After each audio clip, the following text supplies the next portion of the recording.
Dapat may maganda at maayos na edukasyon. Sa kamangmangan, palalayain ang mga kabataan, pagkat sila ang susi ng ating magandang kinabukasan.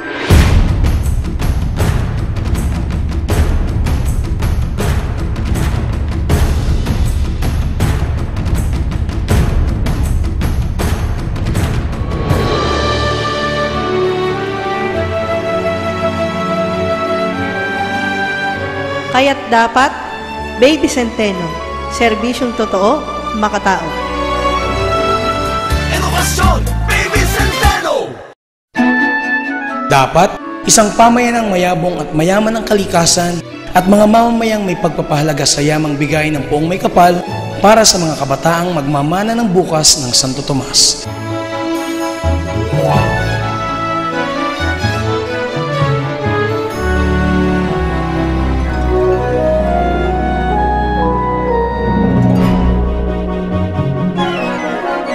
Dapat, Renante, Ante Arcillas, superhero ng kabataan, mapagmahal sa kalikasan. Kalikasan, Ante Arcillas, super talipang! Agrikultura, dapat ang isa sa unang pinahahalagahan ng ating pamahalaan. Dito nanggagaling ang bunga ng bawat binhi na ating pinagyayaman para anihin at pakinabangan ng bawat mamamayan.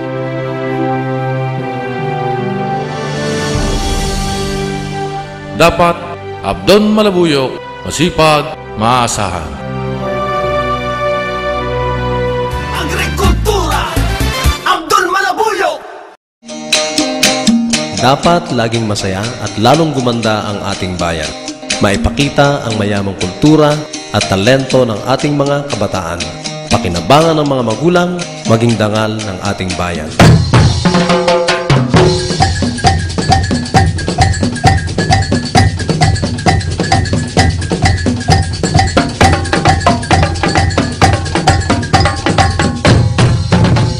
Dapat, Boy Christopher Ramos po, gawin niyo pong lingkod bayan. Siling kultura, turismo, Boy Christopher Ramos! Dapat sa lahat ng oras maganda ang ating kalusugan. Ito ang may tuturing nating tunay na kayamanan.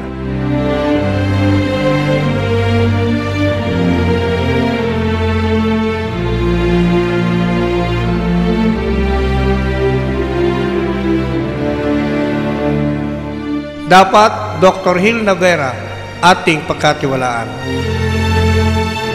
Kalusugan, Dr. Hil Navera! Sa mga pangunahing mamamayan ng ating bayan, isang tunay na gagabay ang ating kailangan.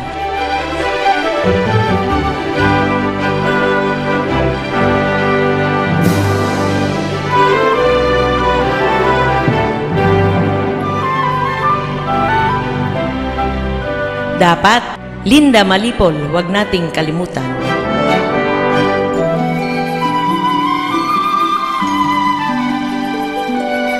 Senior citizen, Linda Malipol! Dapat magkaroon ng hanap buhay ang ating mga kababayan. Dapat may isang handang laging tumulong upang sila ay maiahon sa pagdarahop at kahirapan.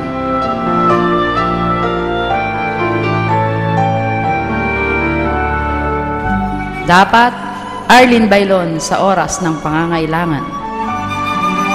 Arlene Bailon, livelihood to the rescue! Dapat may kaayusan at may ganap na katahimikan sa ating bayan. Dito nakasalalay ang pag-usbong ng maraming oportunidad para yumabong ang kaunlaran.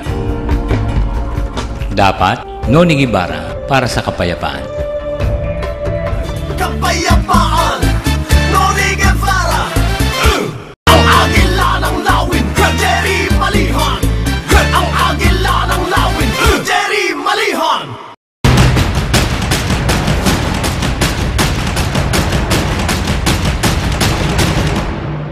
Nagbabalik ang lawin, Edna Padilla Sanchez! Nagbabalik ang